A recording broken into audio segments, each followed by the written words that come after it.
بسم اللہ الرحمن الرحیم،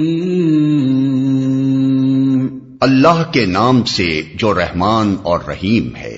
قل ان کنتم تحبون اللہ فاتبعونی یحببکم اللہ ویغفر لکم ذنوبکم واللہ غفور رحیم۔ اے نبی، لوگوں سے کہہ دو کہ اگر تم حقیقت میں اللہ سے محبت رکھتے ہو تو میری پیروی اختیار کرو، اللہ تم سے محبت کرے گا اور تمہاری خطاؤں سے درگزر فرمائے گا، وہ بڑا معاف کرنے والا اور رحیم ہے۔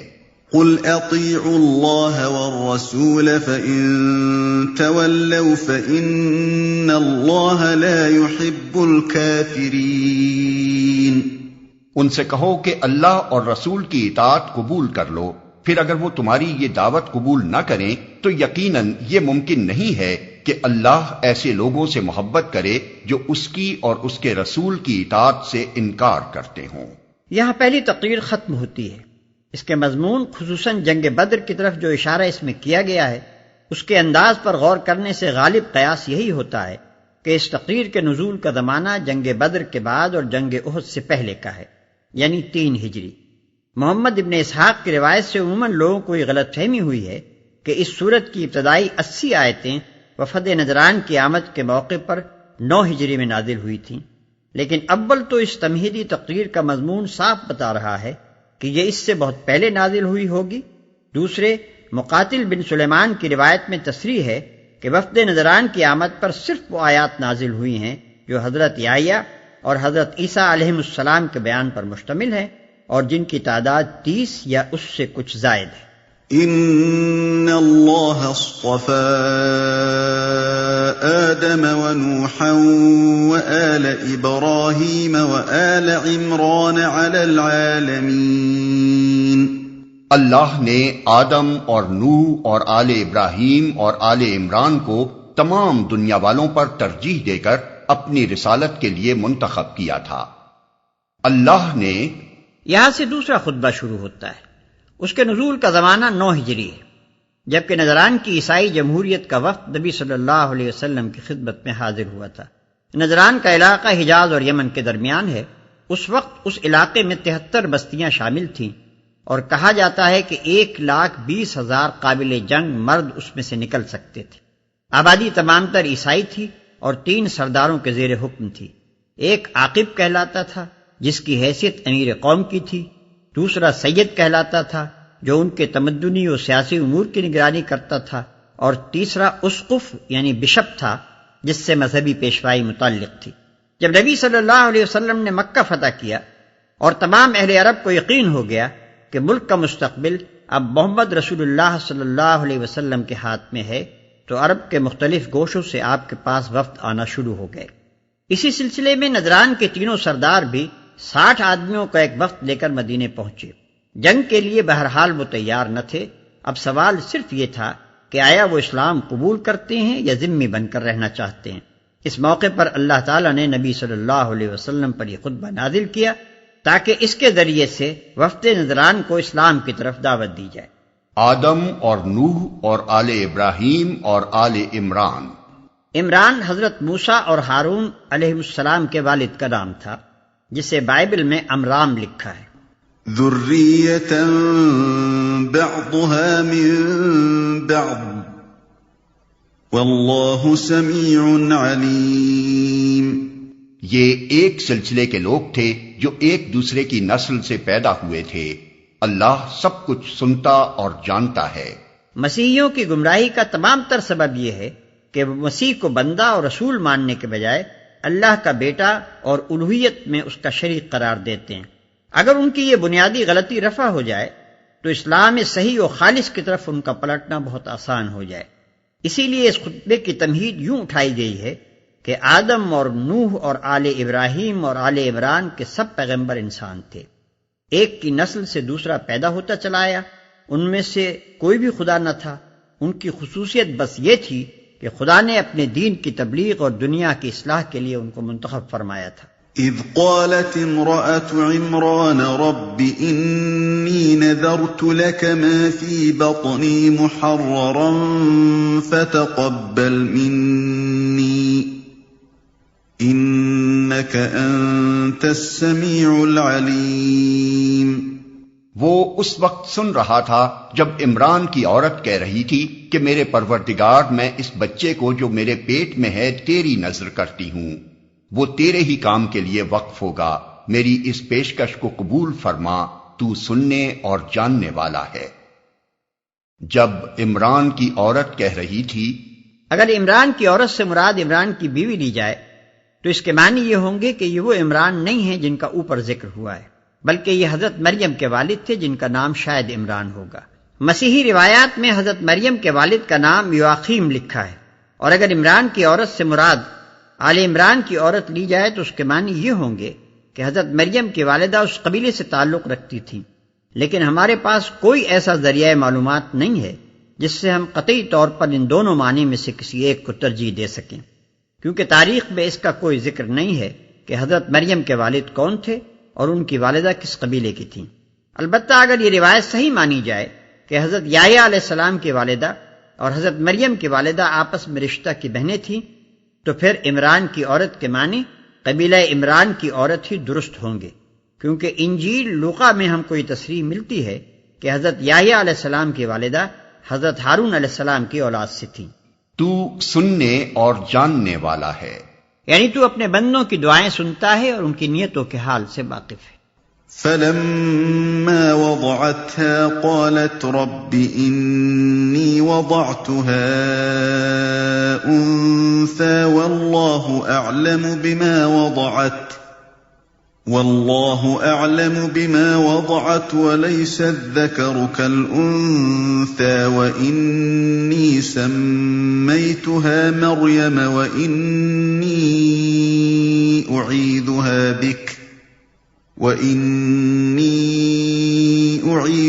بك وذريتها من الشيطان الرجيم. پھر جب وہ بچی اس کے ہاں پیدا ہوئی تو اس نے کہا مالک میرے ہاں تو لڑکی پیدا ہو گئی ہے، حالانکہ جو کچھ اس نے جنا تھا اللہ کو اس کی خبر تھی، اور لڑکا لڑکی کی طرح نہیں ہوتا. خیر میں نے اس کا نام مریم رکھ دیا ہے، اور میں اسے اور اس کی آئندہ نسل کو شیطان مردود کے فتنے سے تیری پناہ میں دیتی ہوں، اور لڑکا لڑکی کی طرح نہیں ہوتا. یعنی لڑکا ان بہت سی فطری کمزوریوں اور تمدنی پابندیوں سے آزاد ہوتا ہے جو لڑکی کے ساتھ لگی ہوئی ہوتی ہیں، لہذا اگر لڑکا ہوتا تو وہ مقصد زیادہ اچھی طرح حاصل ہو سکتا تھا جس کے لیے میں اپنے بچے کو تیری راہ میں نظر کرنا چاہتی تھی. فتقبلها ربها بقبول حسن وأنبتها نباتا حسنا وكفلها زكريا كلما دخل عليها زكريا المحراب وجد عندها رزقا قال يا مريم أنى لك هذا قالت هو من عند الله إن الله يرزق من يشاء بغير حساب.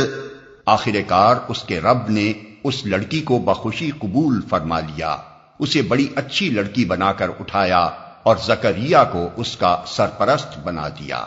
زکریا جب کبھی اس کے پاس محراب میں جاتا تو اس کے پاس کچھ نہ کچھ کھانے پینے کا سامان پاتا. پوچھتا مریم یہ تیرے پاس کہاں سے آیا؟ وہ جواب دیتی اللہ کے پاس سے آیا ہے، اللہ جسے چاہتا ہے بے حساب دیتا ہے. زکریا.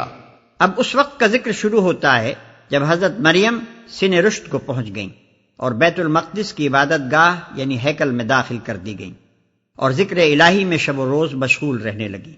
حضرت زکریا جن کی تربیت میں وہ دی گئی تھی غالباً رشتے میں ان کے خالو تھے اور ہیکل کے مجاوروں میں سے تھے. یہ وہ زکریا نبی نہیں ہیں جن کے قتل کا ذکر بائبل کے پرانے عہد نامے میں آیا ہے. جب کبھی اس کے پاس محراب میں جاتا. لفظ محراب سے لوگوں کا ذہن بالعموم اس محراب کی طرف چلا جاتا ہے جو ہماری مسجدوں میں امام کے کھڑے ہونے کے لیے بنائی جاتی ہے، لیکن یہاں محراب سے یہ چیز مراد نہیں ہے. صوامع اور کنیسوں میں اصل عبادت گاہ کی عمارت سے متصل سطح زمین سے کافی بلندی پر جو کمرے بنائے جاتے ہیں، جن میں عبادت گاہ کے مجاور، خدام اور معتکف لوگ رہا کرتے ہیں، انہیں محراب کہا جاتا ہے۔ اسی قسم کے کمروں میں سے ایک میں حضرت مریم معتکف رہتی تھی۔ هنالك دعا زكريا ربه قال رب هب لي من لدنك ذرية طيبة إنك سميع الدعاء۔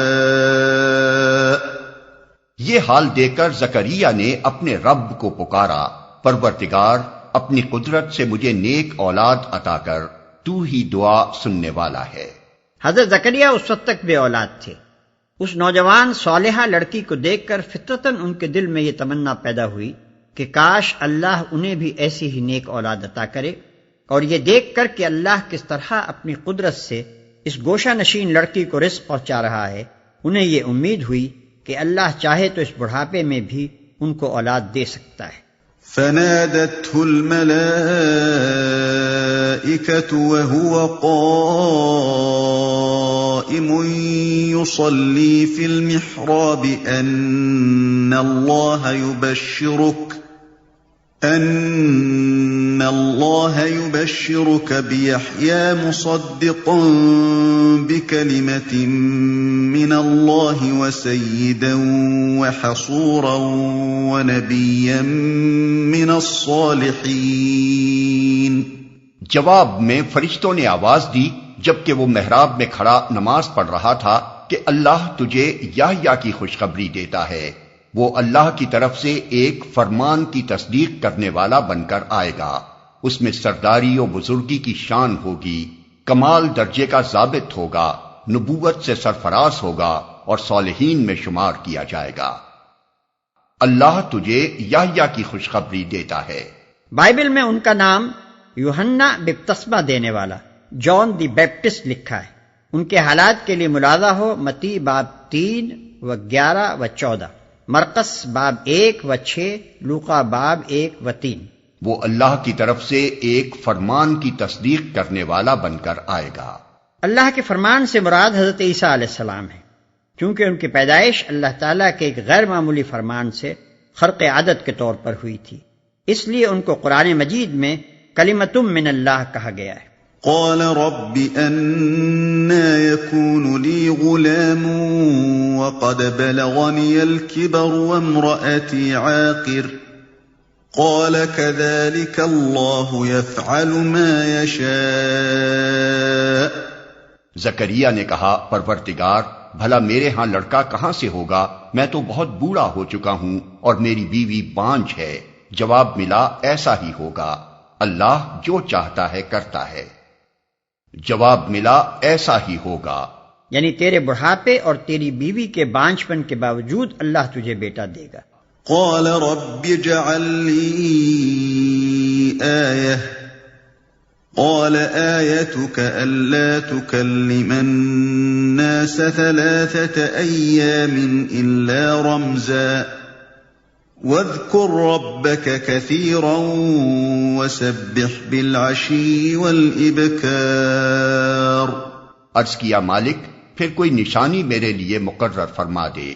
کہا، نشانی یہ ہے کہ تم 3 دن تک لوگوں سے اشارے کے سوا کوئی بات چیت نہ کرو گے یا نہ کر سکو گے، اس دوران میں اپنے رب کو بہت یاد کرنا اور صبح و شام اس کی تسبیح کرتے رہنا۔ مالک پھر کوئی نشانی میرے لیے مقرر فرما دے، یعنی ایسی علامت بتا دے کہ جب ایک پیر فرتوت اور ایک بوڑھی بانجھ کے ہاں لڑکے کی ولادت جیسا عجیب غیر معمولی واقعہ پیش آنے والا ہو تو اس کی اطلاع مجھے پہلے سے ہو جائے۔ نشانی یہ ہے کہ تم 3 دن تک لوگوں سے اشارے کے سوا کوئی بات چیت نہ کرو گے یا نہ کر سکو گے، اس دوران میں اپنے رب کو بہت یاد کرنا اور صبح و شام اس کی تسبیح کرتے رہنا۔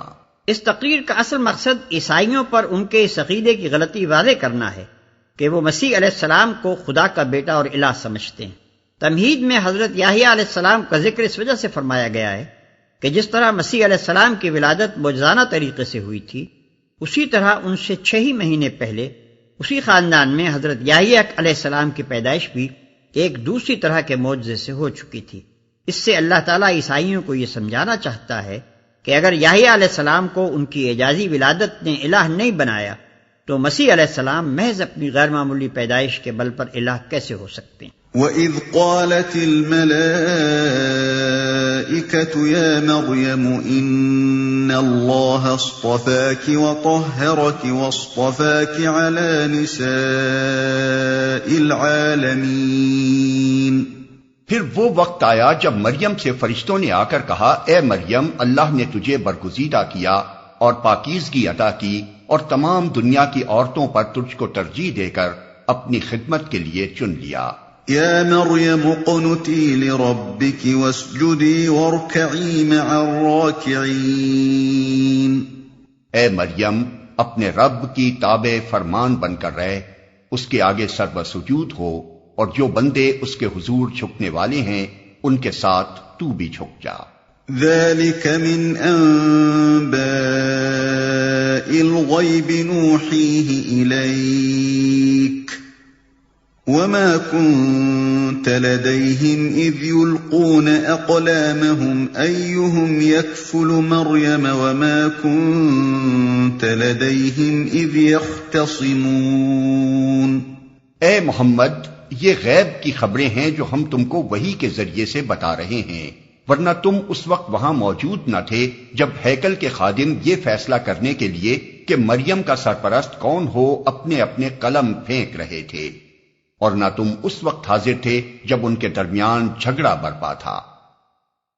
یہ فیصلہ کرنے کے لیے کہ مریم کا سرپرست کون ہو اپنے اپنے قلم پھینک رہے تھے، یعنی قرآن دادی کر رہے تھے۔ اس قرآن دازی کی ضرورت اس لیے پیش آئی تھی کہ حضرت مریم علیہ السلام کی والدہ نے ان کو خدا کے کام کے لیے ہیکل کی نظر کر دیا تھا، اور وہ چونکہ لڑکی تھی اس لیے یہ ایک نازک مسئلہ بن گیا تھا کہ ہیکل کے مجاوروں میں سے کس کی سرپرستی میں وہ رہیں۔ اذ قالت الملائکة یا مریم ان اللہ یبشرک بکلمة منہ اسمہ المسیح عیسی ابن مریم وجیہا فی الدنیا والآخرة ومن المقربین وَيُكَلِّمُ النَّاسَ فِي الْمَهْدِ وَكَهْلًا وَمِنَ الصَّالِحِينَ۔ اور جب فرشتوں نے کہا، اے مریم، اللہ تجھے اپنے ایک فرمان کی خوشخبری دیتا ہے، اس کا نام مسیح عیسیٰ ابن مریم ہوگا، دنیا اور آخرت میں معزز ہوگا، اللہ کے مقرب بندوں میں شمار کیا جائے گا، لوگوں سے گہوارے میں بھی کلام کرے گا اور بڑی عمر کو پہنچ کر بھی، اور وہ ایک مرد صالح ہوگا۔ قالت رب أنى يكون لي ولد ولم يمسسني بشر قال كذلك الله يخلق ما يشاء إذا قضى أمرا فإنما يقول له كن فيكون۔ یہ سن کر مریم بولی، پروردگار، میرے ہاں بچہ کہاں سے ہوگا؟ مجھے تو کسی شخص نے ہاتھ تک نہیں لگایا۔ جواب ملا، ایسا ہی ہوگا، اللہ جو چاہتا ہے پیدا کرتا ہے۔ وہ جب کسی کام کے کرنے کا فیصلہ فرماتا ہے تو بس کہتا ہے کہ ہو جا، اور وہ ہو جاتا ہے۔ جواب ملا، ایسا ہی ہوگا، یعنی باوجود اس کے کہ کسی مرد نے تجھے ہاتھ نہیں لگایا، تیرے ہاں بچہ پیدا ہوگا۔ یعنی لفظ کذالک، ایسا ہی ہوگا، حضرت زکریا کے جواب میں بھی کہا گیا تھا۔ اس کا جو مفہوم وہاں ہے وہی یہاں بھی ہونا چاہیے۔ نہیں اس بات کا فقرہ بلکہ پچھلا اور اگلا سارا بیان اسی معنی کی تائید کرتا ہے کہ حضرت مریم کو صنفی مواصلت کے بغیر بچہ پیدا ہونے کی بشارت دی گئی تھی، اور فی الواقع اسی صورت سے حضرت عیسیٰ علیہ السلام کی پیدائش ہوئی۔ ورنہ اگر بات یہی تھی کہ حضرت مریم کے ہاں اسی معروف فطری طریقے سے بچہ پیدا ہونے والا تھا جس طرح دنیا میں عورتوں کے ہاں ہوا کرتا ہے، اور اگر حضرت عیسیٰ علیہ السلام کی پیدائش فی الواقع اسی طرح ہوئی ہوتی تو یہ سارا بیان قطعی محمل ٹھہرتا ہے جو چوتھے رکوع سے چھٹے رکوع تک چلا جا رہا ہے، اور وہ تمام بیانات بھی میمانی قرار پاتے ہیں جو ولادت مسیح کے باب میں قرآن کے دوسرے مقامات پر ہمیں ملتے ہیں۔ عیسائیوں نے حضرت عیسیٰ علیہ السلام کو الہ اور ابن اللہ اسی وجہ سے سمجھا تھا کہ ان کی پیدائش غیر فطری طور پر بغیر باپ کے ہوئی تھی، اور یہودیوں نے حضرت مریم علیہ السلام پر الزام بھی اسی وجہ سے لگایا کہ سب کے سامنے یہ واقعہ پیش آیا تھا کہ ایک لڑکی غیر شادی شدہ تھی اور اس کے ہاں بچہ پیدا ہوا۔ اگر یہ سرے سے واقعہ ہی نہ تھا تب ان دونوں گروہوں کے خیالات کی تردید میں بس اتنا کہہ دینا بالکل کافی تھا کہ تم لوگ غلط کہتے ہو، وہ لڑکی شادی شدہ تھی، فلاں شخص اس کا شوہر تھا اور اسی کے نطفے سے عیسیٰ علیہ السلام پیدا ہوئے تھے۔ یہ مختصر سی دو ٹوک بات کہنے کے بجائے آخر اتنی لمبی تمہیدیں اٹھانے اور پیش در پیش باتیں کرنے اور صاف صاف مسیح ابن فلاں کہنے کے بجائے مسیح ابن مریم کہنے کی آخر کیا ضرورت تھی، جس سے بات سلجھنے کے بجائے اور الجھ جائے؟ پس جو لوگ قرآن کو کلام اللہ مانتے ہیں اور پھر مسیح علیہ السلام کے متعلق یہ بھی ثابت کرنے کی کوشش کرتے ہیں کہ ان کی ولادت حسب معمول باپ اور ماں کے اتصال سے ہوئی تھی، وہ دراصل ثابت یہ کرتے ہیں کہ اللہ تعالیٰ اظہار ما فی الضمیر اور بیان مدعا کی اتنی قدرت بھی نہیں رکھتا جتنی خود یہ حضرات رکھتے ہیں، معاذ اللہ۔ وَيُعَلِّمُهُ الْكِتَابَ وَالْحِكْمَةَ وَالتَّوْرَاةَ وَالْإِنْجِيلَ وَرَسُولًا إِلَى بَنِي إِسْرَائِيلَ أَنِّي قَدْ جِئْتُكُمْ بِآيَةٍ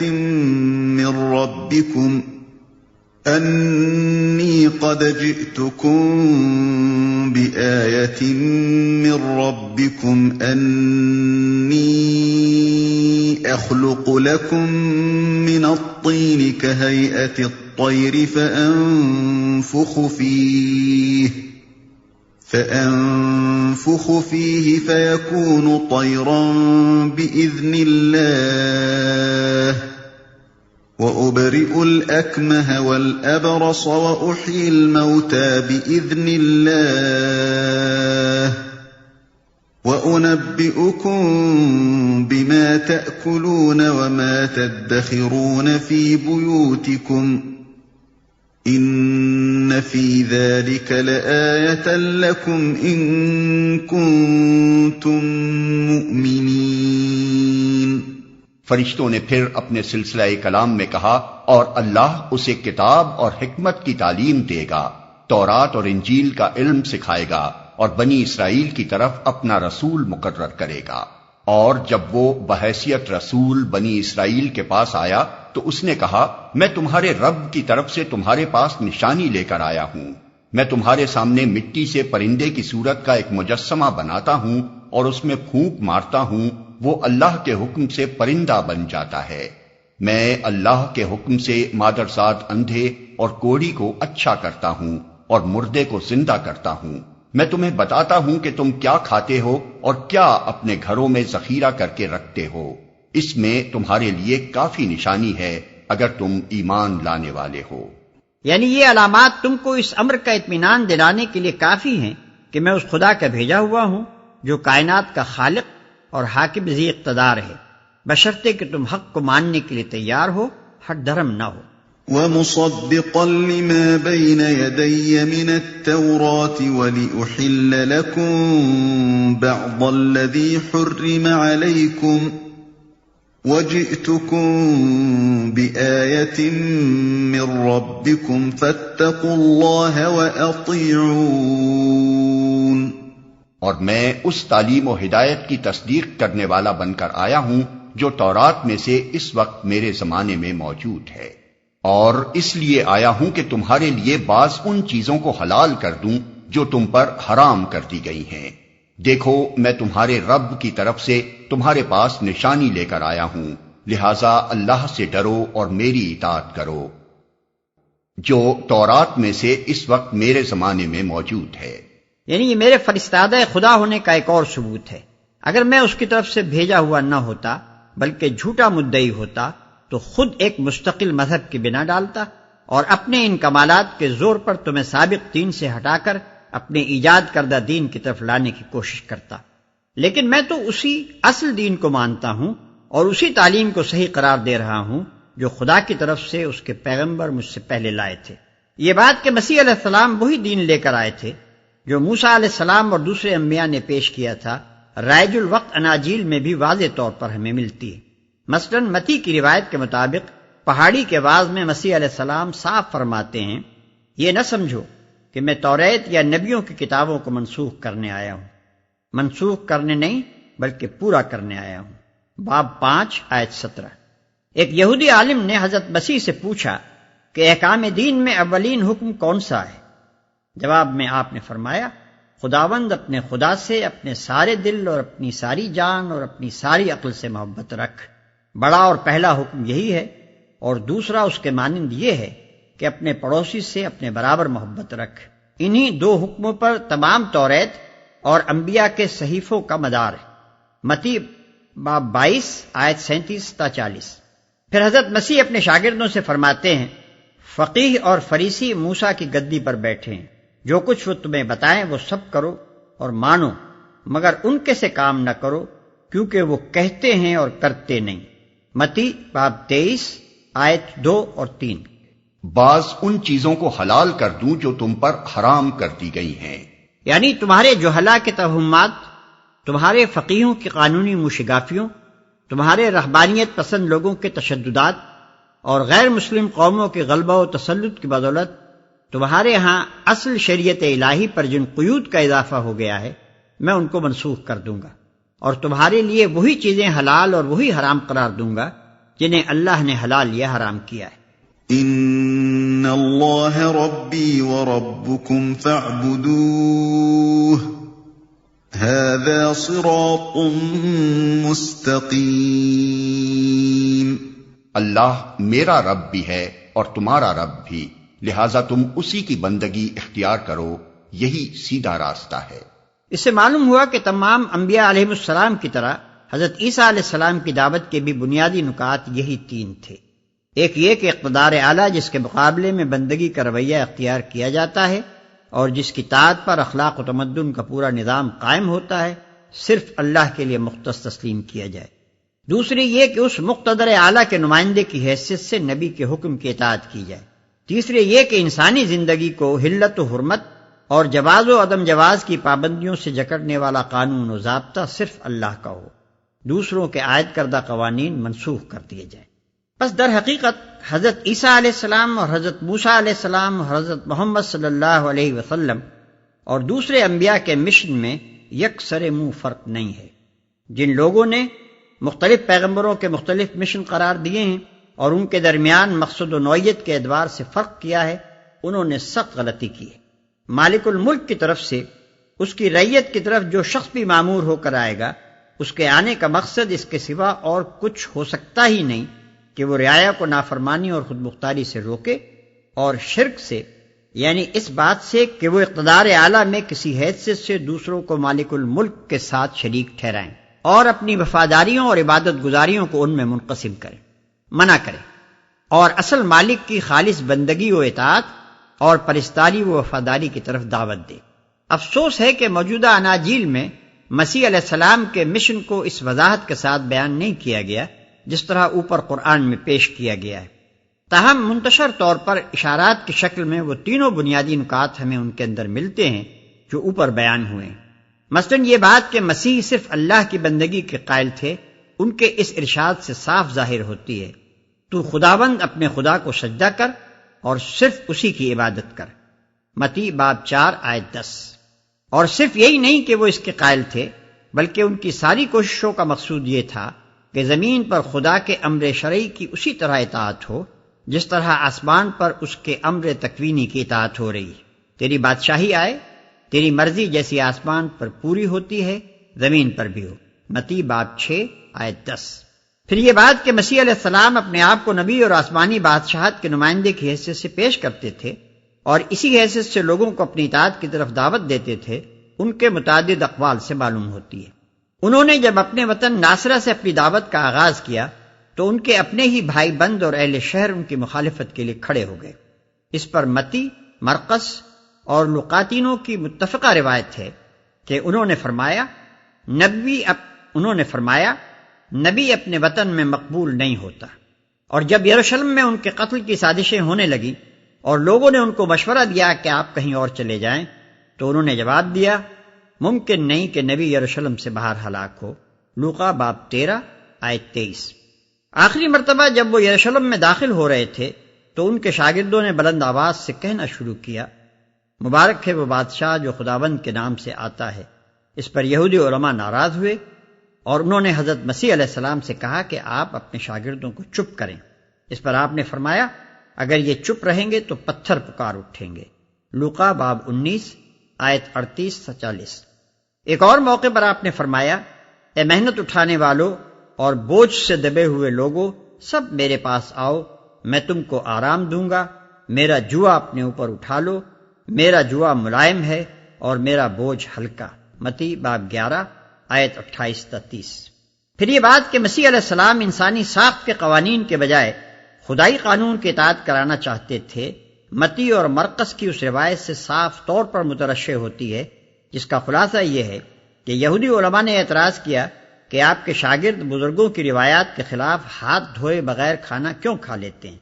اس پر حضرت مسیح نے فرمایا تم ریاکاروں کی حالت وہی ہے جس پر یسیع نبی کی زبان سے یہ طعنہ دیا گیا ہے کہ یہ امت زبان سے تو میری تعظیم کرتی ہے مگر ان کے دل مجھ سے دور ہیں، کیونکہ یہ انسانی احکام کی تعلیم دیتے ہیں۔ تم لوگ خدا کے حکم کو تو باطل کرتے ہو اور اپنے گھڑے ہوئے قوانین کو برقرار رکھتے ہو۔ خدا نے تورات میں حکم دیا تھا کہ ماں باپ کی عزت کرو اور جو کوئی ماں باپ کو برا کہے وہ جان سے مارا جائے، مگر تم کہتے ہو کہ جو شخص اپنی ماں یا باپ سے یہ کہہ دے کہ میری جو خدمات تمہارے کام آ سکتی تھیں انہیں میں خدا کی نظر کر چکا ہوں، اس کے لیے بالکل جائز ہے کہ پھر ماں یا باپ کی کوئی خدمت نہ کرے۔ متی باب 15 آیت 3 تا 9، مرقس باب 7 آیت 5 تا 13۔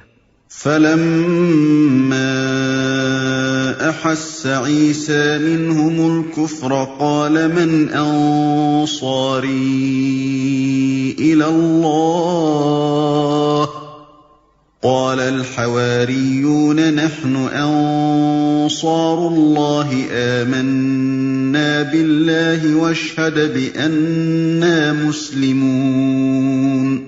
جب عیسیٰ نے محسوس کیا کہ بنی اسرائیل کفر و انکار پر آمادہ ہیں تو اس نے کہا کون اللہ کی راہ میں میرا مددگار ہوتا ہے؟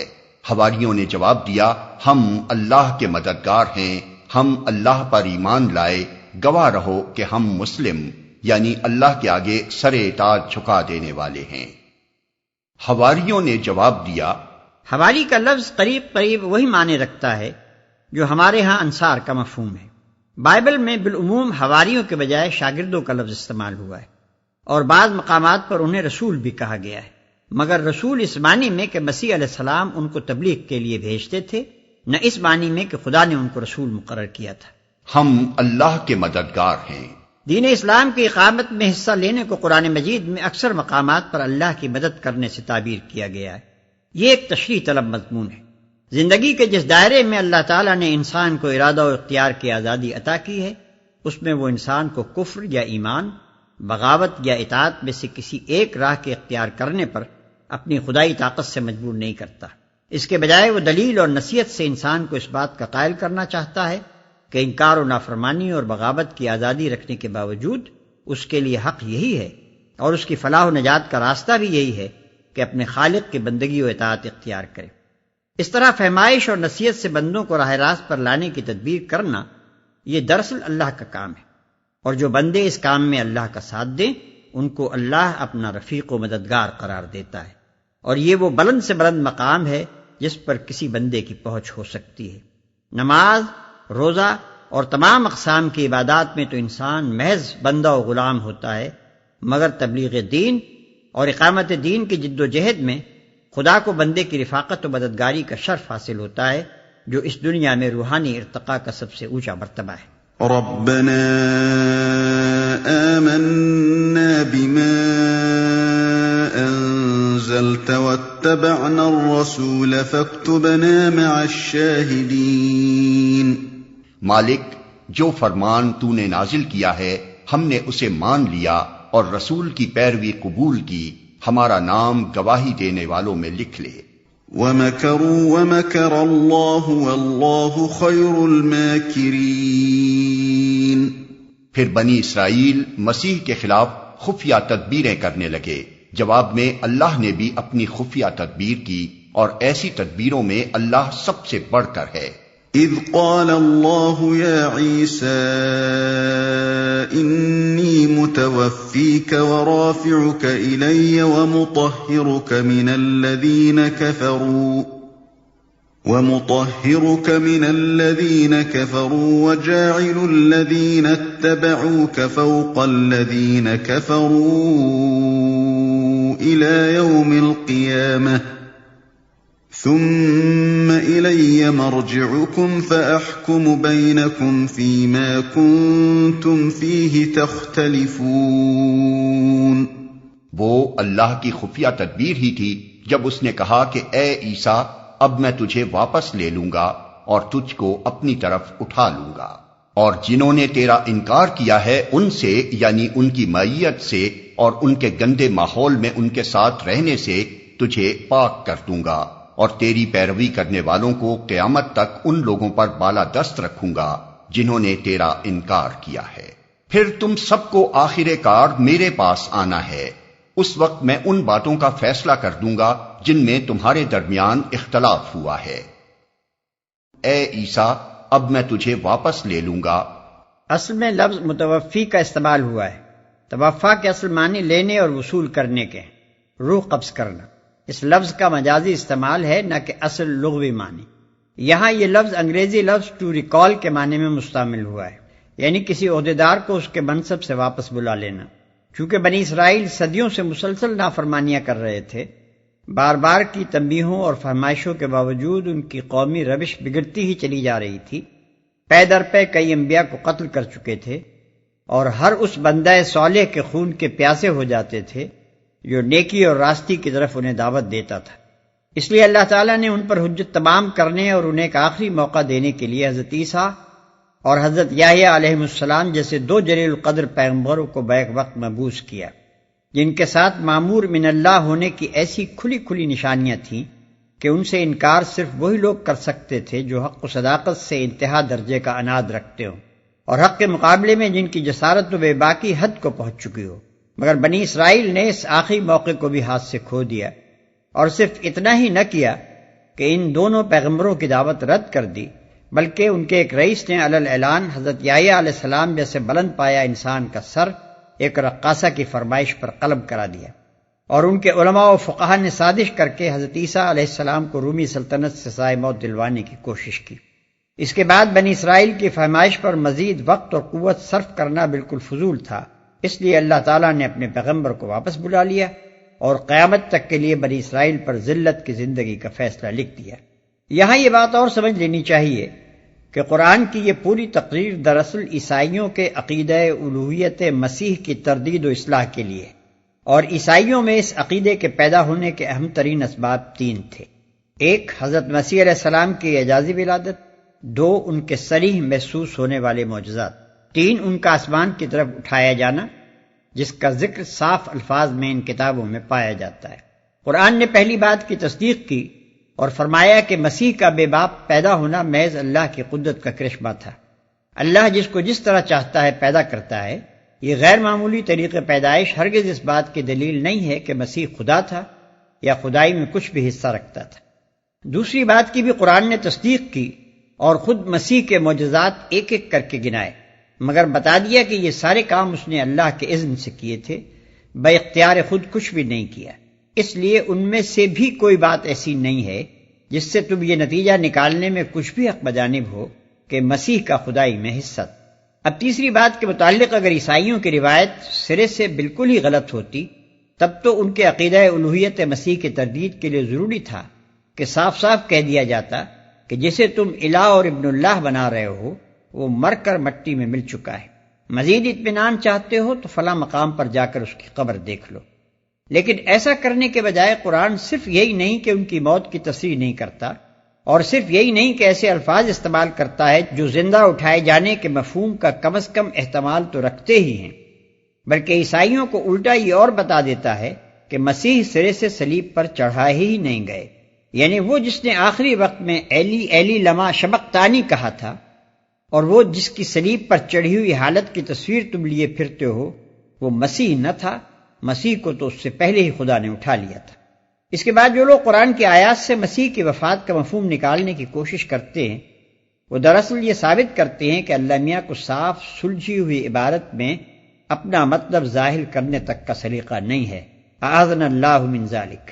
اور تیری پیروی کرنے والوں کو قیامت تک ان لوگوں پر بالا دست رکھوں گا جنہوں نے تیرا انکار کیا ہے۔ انکار کرنے والوں سے مراد یہودی ہیں جن کو حضرت عیسیٰ علیہ السلام نے ایمان لانے کی دعوت دی اور انہوں نے اسے رد کر دیا۔ بخلاف اس کے پیروی کرنے والوں سے مراد اگر صحیح پیروی کرنے والے ہوں تو وہ صرف مسلمان ہیں، اور اگر اس سے مراد فی الجملہ آن جناب کے ماننے والے ہوں تو ان میں عیسائی اور مسلمان دونوں شامل ہیں۔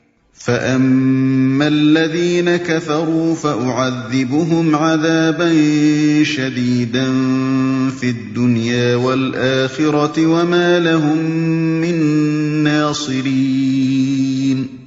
جن لوگوں نے کفر و انکار کی روش اختیار کی ہے انہیں دنیا اور آخرت دونوں میں سخت سزا دوں گا اور وہ کوئی مددگار نہ پائیں گے۔ وَأَمَّا الَّذِينَ آمَنُوا وَعَمِلُوا الصَّالِحَاتِ فَيُوَفِّيهِمْ أُجُورَهُمْ وَاللَّهُ لَا يُحِبُّ الظَّالِمِينَ۔ اور جنہوں نے ایمان اور نیک عملی کا رویہ اختیار کیا ہے انہیں ان کے اجر پورے پورے دے دیے جائیں گے، اور خوب جان لے کہ ظالموں سے اللہ ہرگز محبت نہیں کرتا۔ ذَلِكَ نَتْلُوهُ عَلَيْكَ مِنَ الْآيَاتِ وَالذِّكْرِ الْحَكِيمِ۔ یہ آیات اور حکمت سے لبریز تذکرے ہیں جو ہم تمہیں سنا رہے ہیں۔ إِنَّ مَثَلَ عِيسَىٰ عِندَ اللَّهِ كَمَثَلِ آدَمَ خَلَقَهُ مِن تُرَابٍ ثُمَّ قَالَ لَهُ كُن فَيَكُونُ۔ اللہ کے نزدیک عیسیٰ کی مثال آدم کی سی ہے کہ اللہ نے اسے مٹی سے پیدا کیا اور حکم دیا کہ ہو جا، اور وہ ہو گیا۔ یعنی اگر محض اعجازی پیدائش ہی کسی کو خدا یا خدا کا بیٹا بنانے کے لیے کافی دلیل ہو، تب تو پھر تمہیں آدم کے متعلق بدرجہ اولا ایسا عقیدہ تجویز کرنا چاہیے تھا، کیونکہ مسیح تو صرف بے باپ ہی کے پیدا ہوئے تھے، مگر آدم علیہ السلام ماں اور باپ دونوں کے بغیر پیدا ہوئے۔ الحق من ربك فلا تكن من الممترین۔ یہ اصل حقیقت ہے جو تمہارے رب کی طرف سے بتائی جا رہی ہے، اور تم ان لوگوں میں شامل نہ ہو جو اس میں شک کرتے ہیں۔ یہاں تک کہ تقریر میں جو بنیادی نکات عیسائیوں کے سامنے پیش کیے گئے ان کا خلاصہ علی ترتیب حسب ذیل۔ پہلا امر جو ان کے ذہن نشین کرنے کی کوشش کی گئی ہے یہ ہے کہ مسیح علیہ السلام کی الوہیت کا اعتقاد تمہارے اندر جن وجوہ سے پیدا ہوا ہے ان میں سے کوئی وجہ بھی ایسے اعتقاد کے لیے صحیح نہیں ہے۔ ایک انسان تھا جس کو اللہ نے اپنی مصلحتوں کے تحت مناسب سمجھا کہ غیر معمولی صورت سے پیدا کرے اور اسے ایسے معجزے عطا کرے جو نبوت کی صریح علامت ہوں، اور منکرین حق کو اسے صلیب پر نہ چڑھانے دے بلکہ اس کو اپنے پاس اٹھا لے۔ مالک کو اختیار ہے اپنے جس بندے کو جس طرح چاہے استعمال کرے۔ محض اس غیر معمولی برتاؤ کو دیکھ کر یہ نتیجہ نکالنا کیسے صحیح ہو سکتا ہے کہ وہ خود مالک تھا یا مالک کا بیٹا تھا یا ملکیت میں اس کا شریک تھا۔ دوسری اہم بات جو ان کو سمجھائی گئی ہے وہ یہ ہے کہ مسیح جس چیز کی طرف دعوت دینے آئے تھے وہ وہی چیز ہے جس کی طرف محمد صلی اللہ علیہ وسلم دعوت دے رہے ہیں۔ دونوں کے مشن میں یک سر منہ فرق نہیں ہے۔ تیسرا بنیادی نقطہ اس تقریر کا یہ ہے کہ مسیح کے بعد ان کے حواریوں کا مذہب بھی یہی اسلام تھا جو قرآن پیش کر رہا ہے۔ بعد کی عیسائیت نہ اس تعلیم پر قائم رہی جو مسیح علیہ السلام نے دی تھی اور نہ اس مذہب کی پیرو رہی جس کا اتباع مسیح کے حواری کرتے تھے۔ فمن حاجك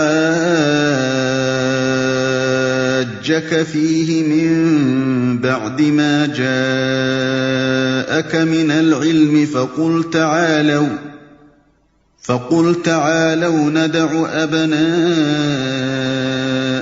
وأبناءكم ونساءنا ونساءكم وأنفسنا وأنفسكم ثم نبتهل فنجعل لعنة الله على الكاذبين۔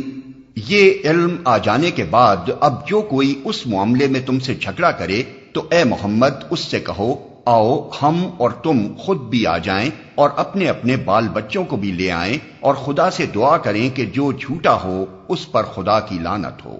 فیصلے کی یہ صورت پیش کرنے سے دراصل یہ ثابت کرنا مقصود تھا کہ وفد نجران جان بوجھ کر ہٹ دھرمی کر رہا ہے۔ اوپر کی تقریر میں جو باتیں بیان کی گئی ہیں ان میں سے کسی کا جواب بھی ان لوگوں کے پاس نہ تھا۔ مسیحیت کے مختلف عقائد میں سے کسی کے حق میں بھی وہ خود اپنی کتب مقدسہ کی ایسی سند نہ پاتے تھے جس کی بنا پر کامل یقین کے ساتھ یہ دعویٰ کر سکتے کہ ان کا عقیدہ امر واقع کے عین مطابق ہے اور حقیقت اس کے خلاف ہرگز نہیں ہے۔ پھر نبی صلی اللہ علیہ وسلم کی سیرت، آپ کی تعلیم اور آپ کے کارناموں کو دیکھ کر اکثر اہل وقت اپنے دلوں میں آپ کی نبوت کے قائل بھی ہو گئے تھے یا کم از کم اپنے انکار میں متزلزل ہو چکے تھے۔ اس لیے جب مجھ سے کہا گیا کہ اچھا اگر تمہیں اپنے عقیدے کی صداقت کا پورا یقین ہے تو آؤ ہمارے مقابلے میں دعا کرو کہ جو جھوٹا ہو اس پر خدا کی لعنت ہو، تو ان میں سے کوئی بھی اس مقابلے کے لیے تیار نہ ہوا۔ اس طرح یہ بات تمام عرب کے سامنے کھل گئی کہ نجرانی مسیحیت کے پیشوا اور پادری جن کے تقدس کا سکہ دور دور تک رواں ہے، دراصل ایسے عقائد کا اتباع کر رہے ہیں جن کی صداقت پر خود انہیں کامل اعتماد نہیں ہے۔ ان هذا لهو القصص الحق وما من اله الا الله وان الله لهو العزيز الحكيم۔ یہ بالکل صحیح واقعات ہیں اور حقیقت یہ ہے کہ اللہ کے سوا کوئی خداوند نہیں ہے، اور وہ اللہ ہی کی ہستی ہے جس کی طاقت سب سے بالا اور جس کی حکمت نظام عالم میں کار فرما ہے۔ فَإِن تَوَلَّوْا فَإِنَّ اللَّهَ عَلِيمٌ بِالْمُفْسِدِينَ۔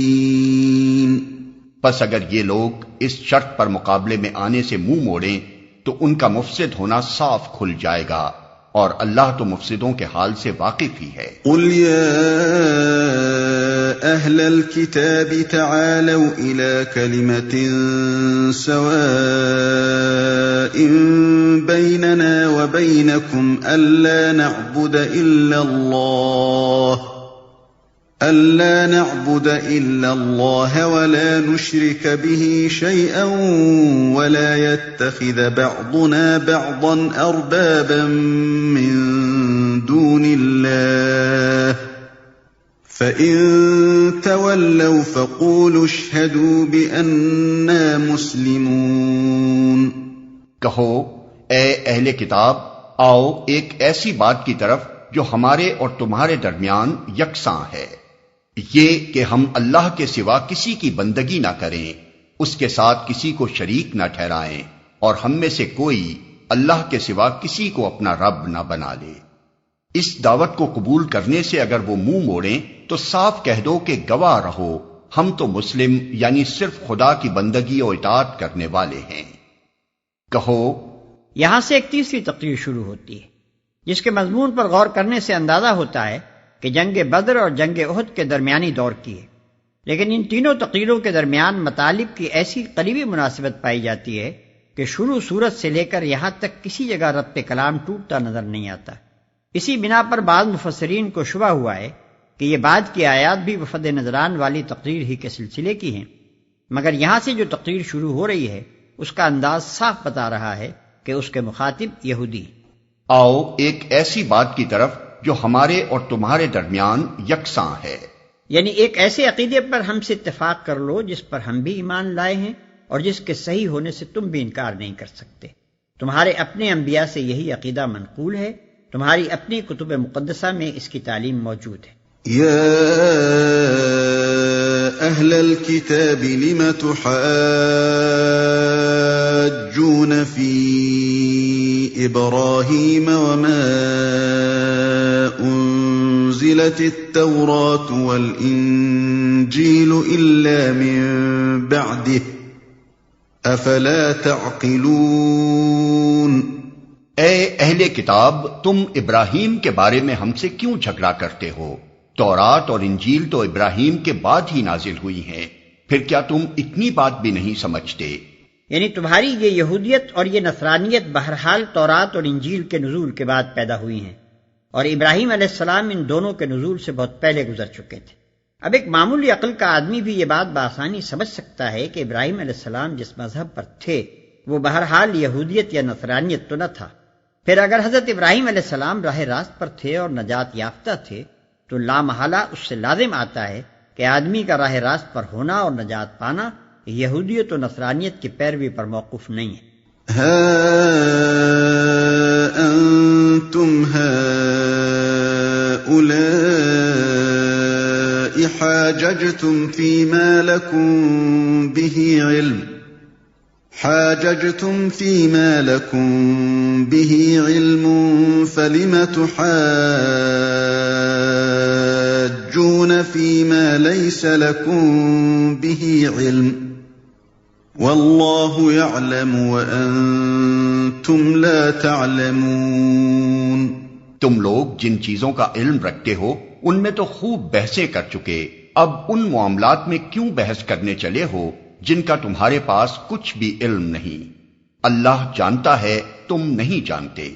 ما كان إبراهيم يهوديا ولا نصرانيا ولكن كان حنيفا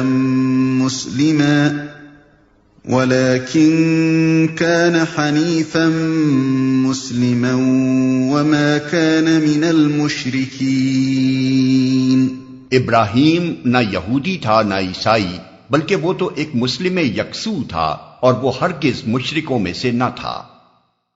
ابراہیم نہ یہودی تھا نہ عیسائی، بلکہ وہ تو ایک مسلم یکسو تھا۔ اصل میں لفظ حنیف استعمال ہوا ہے، جس سے مراد ایسا شخص ہے جو ہر طرف سے رخ پھیر کر ایک خاص راستے پر چلے۔ اسی مفہوم کو ہم نے مسلم یکسو سے ادا کیا ہے۔ ان اولى الناس بإبراهيم للذين اتبعوه وهذا النبي والذين آمنوا والله ولي المؤمنين۔